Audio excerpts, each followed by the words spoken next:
क्या आप भी यही सोचते हैं कि इलेक्ट्रिक व्हीकल्स इसलिए पूरी तरह ग्रीन नहीं है क्योंकि उन्हें चार्ज किया जाता है इलेक्ट्रिसिटी से जो आती है थर्मल पावर प्लांट से?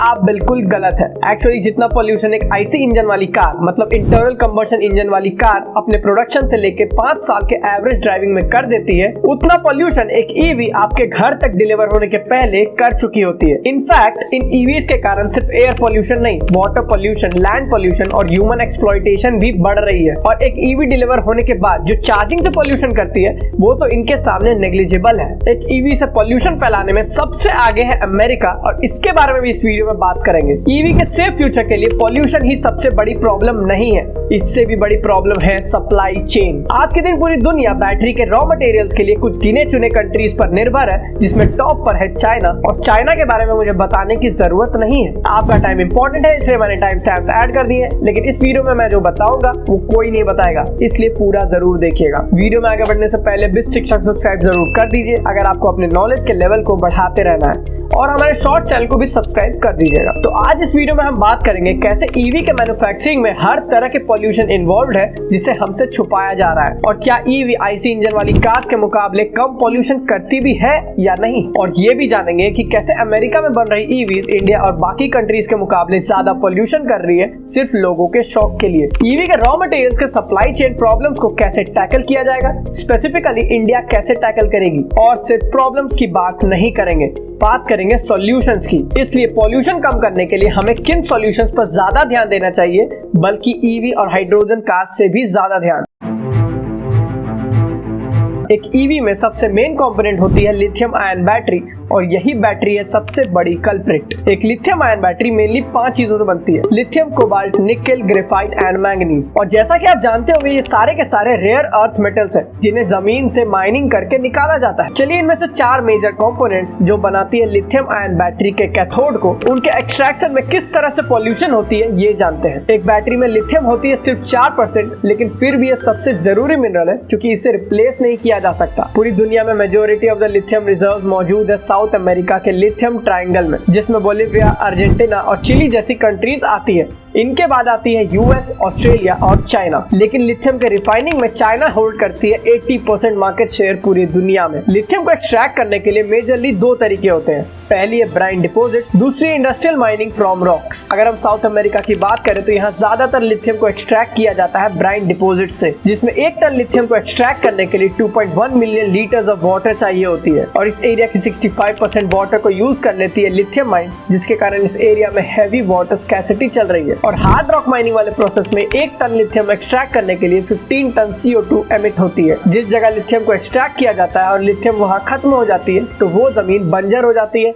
और टॉक्सिक भी हो जाती है। और सिर्फ इतना ही नहीं, इसके बाद लिथियम को डीजल पावर्ड शिप्स में भरकर चाइना या किसी और कंट्री में एक्सपोर्ट किया जाता है, और वहां पर कोल पावर्ड रिफाइनिंग प्लांट्स में लिथियम को रिफाइन किया जाता है। और इसके बाद कोल पावर्ड गीगा फैक्ट्रीज में लिथियम और बाकी रिजर्व्स को लाकर बैटरी बनाई जाती है। और मैं कोल पावर्ड इसलिए कह रहा हूँ क्योंकि दुनिया की majority of the giga factories China में है, जिसमें से मैक्सिमम को फॉसिल फ्यूल से ही पावर दी जाती है। यूएस और बाकी कंट्रीज में जो गीगा फैक्ट्रीज बन रही है उनमें ग्रीन एनर्जी यूज की जाती है, लेकिन इनका नंबर बहुत कम है। लिथियम के एक्सट्रैक्शन के बाद जो प्रोसेस है वो सारे मिनरल्स के लिए सेम है, लेकिन हर मिनरल के एक्सट्रैक्शन में अलग अलग तरह की पोल्यूशन हो रही है। इसलिए अब आते हैं कोबाल्ट पर। दुनिया में कोबाल्ट के 70% रिजर्व डीआरसी के पास है, डेमोक्रेटिक रिपब्लिक ऑफ कॉन्गो, और ये है one of the poor countries of the world. एक लाइन में बताऊं तो इस कंट्री के लोगों को एक्सप्लॉइट करके, बच्चों की जिंदगी को बर्बाद करके दुनिया अपनी इलेक्ट्रिक फ्यूचर को सिक्योर कर रही है। डीआरसी के कोबाल्ट माइंस में 2 लाख से ज्यादा आर्टिसनल माइनर्स है जो हाथों से खोदकर कोबाल्ट एक्सट्रैक्ट करते हैं, जिसमें से 40,000 बच्चे हैं। वैसे तो 90% कोबाल्ट इंडस्ट्रियल माइंस में एक्सट्रैक्ट की जाती है, लेकिन वहां पर भी वर्कर्स की स्थिति बहुत खराब है। और ये मैं खुद नहीं बोल रहा हूँ, इस पर बहुत से आर्टिकल्स पब्लिश्ड है, बस ये मेन स्ट्रीम न्यूज नहीं है। इन कंट्रीज में ना तो क्लीन ड्रिंकिंग वाटर है, ना स्कूल है, ना हेल्थ केयर फैसिलिटीज है, तरह तरह की डिजीजेस भी फैल रही है। बस इनके पास क्या है? कोबाल्ट है, जिसके लिए पावरफुल कंट्रीज इन्हें एक्सप्लॉइट कर रही है और अपनी कंट्रीज को चमका रही है। और इसमें सबसे आगे है चाइना। सबसे आगे क्या, सबसे मेन ही है चाइना। चाइना डीआरसी के 80% माइंस को कंट्रोल करती है और चाइना ही इनके एक्सप्लॉयटेशन के लिए जिम्मेदार है और इसी कारण वर्ल्ड की 80% कोबाल्ट की सप्लाई और रिफाइनिंग चाइना ही कंट्रोल करती है। इन दोनों मिनरल्स के बाद आती है निकेल और निकेल के भी सेम कहानी है। निकेल के एक्सट्रैक्शन में भी हैवी पॉल्यूशन इन्वॉल्व है, बल्कि निकेल तो सबसे ज्यादा पॉल्यूटिंग मिनरल है। निकेल के एक्सट्रैक्शन में एयर टॉक्सिक हो जाती है और रिवर्स ब्लड रेड हो जाती है और ऐसी कुछ कहानी ग्रेफाइट, मैंगनीज और बाकी मिनरल्स की भी है। इन सब रीजंस के कारण एक 30 किलोवाट आवर की बैटरी बनाने में 74% ज्यादा पॉल्यूशन हो जाती है एक आईसी इंजन के पूरे कार के बनाने के मुकाबले। और जब आप एक आईसी इंजन वाली कार को 50,000 किलोमीटर चला लेते हैं तब जाके आप एक 30 किलोवाट आवर की बैटरी की कार्बन एमिशंस को बीट करेंगे। मतलब 50,000 किलोमीटर के बाद ही एक ईवी कार्बन न्यूट्रल बन पाएगी। और मैं यहाँ 30 किलोवाट आवर की बैटरी की बात कर रहा हूँ जो पूरी दुनिया में एवरेज है। वैसे तो नेक्सॉन ईवी मैक्स में 40 किलोवाट आवर की बैटरी है जो और ज्यादा टाइम लेगी कार्बन एमिशंस को बीट करने में। इंडिया की ईवीज तो भले ही कार्बन न्यूट्रल बन सकती है लेकिन अमेरिका की ईवीज का तो और भी बुरा हाल है।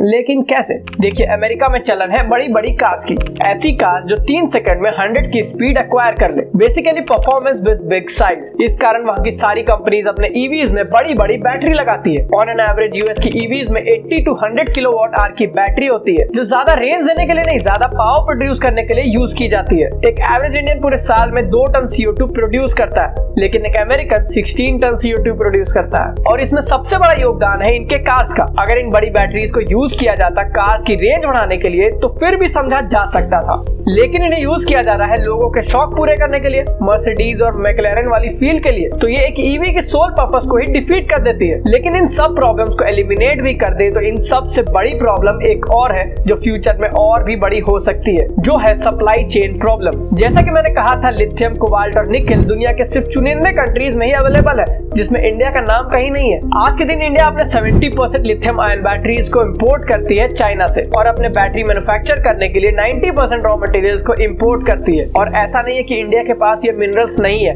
कोबाल्ट और निकेल अबंडेंट है इंडिया में जो झारखंड जैसे रीजन में भरी पड़ी है, लेकिन हमारे पास रिफाइनिंग कैपेसिटी ही नहीं है। और सिर्फ रिफाइनिंग कैपेसिटी नहीं, एक्सट्रैक्शन कैपेसिटी भी नहीं है। अभी इंडिया फोकस कर रही है लिथियम आयन बैटरी मैन्युफैक्चरिंग में, लेकिन इन फ्यूचर रिसोर्सेज अवेलेबल होंगे ही नहीं तो हम मैन्युफैक्चर कैसे करेंगे? ग्रेफाइट की ग्लोबल माइनिंग में चाइना के पास है 80% शेयर, लिथियम की प्रोसेसिंग में 60% शेयर, कोबाल्ट में 80% और निकेल में 40%। इसके बाद 66% बैटरी एनोड चाइना में बनती है और 75% कैथोड भी चाइना में बनती है। दुनिया के 70% बैटरी सेल्स भी चाइना में बनती है और दुनिया की 50% ईवीज भी चाइना में बन रही है। इंडिया ने $14 बिलियन इन्वेस्ट किए हैं क्लाइमेट रिलेटेड इश्यूज पर, जिसमें से 95% इन्वेस्ट किया गया है रिन्यूएबल एनर्जी पर और 5% से भी कम ईवीज पर इन्वेस्ट किया गया है, जहां बाकी देश 70 से 80% इन्वेस्ट कर रहे हैं अपने ईवीज पर। मुझे लगता है रिन्यूएबल एनर्जी पर इन्वेस्टमेंट बिल्कुल घटनी नहीं चाहिए, लेकिन ईवीज पर इन्वेस्टमेंट बढ़नी जरूर चाहिए। हमें चाइना पर डिपेंडेंसी कम करने की बहुत जरूरत है, जो कि इतना आसान नहीं है,